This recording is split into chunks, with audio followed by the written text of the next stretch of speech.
It seems there is a new competitor for this year's Comrades Marathon. But judging from the amount of people who fainted along the way, I think the message is clear. It's not easy to exercise your right to protest if you don't exercise at all.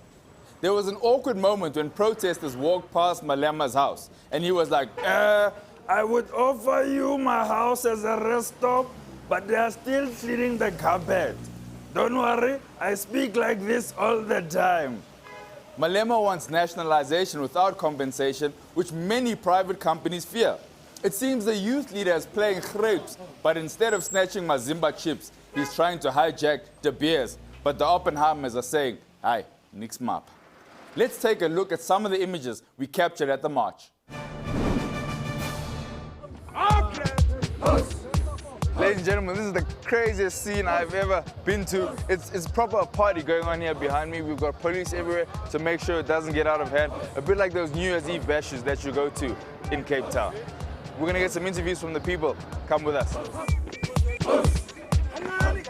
The march is an explosion.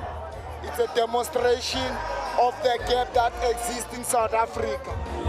Employment equity is just a drop in the ocean. So where is our future? Because people that are sitting there since they've benefited from the Second World War. So we're here with some younger protesters, more of the Lil Wayne, Drake kind of fans. Want to know, why did you march today?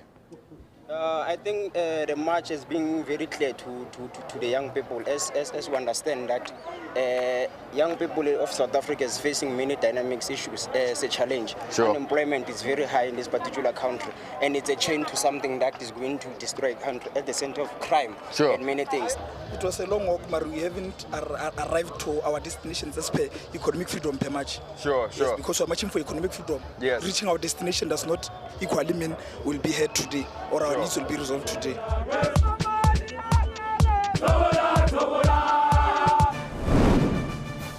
One can argue that this protest is part of a global wave by the disenfranchised youths to make their lives better and stand up against oppressive forces of capitalism or dictatorship. But the Arab Springs and the Wall Street protests were leaderless protests initiated by the people as a collective, meaning that there was no visible leader. This protest, however, has a very clear, single malt-loving, Breitling watch-wearing freedom fighter at its helm. Oh shucks, you've been Malema. I can't help but feel that the march was just a distraction from Julius's DC hearing, or a show of power leading up to ANC's elective conference in Mangaung. Thank you very much, Mojak.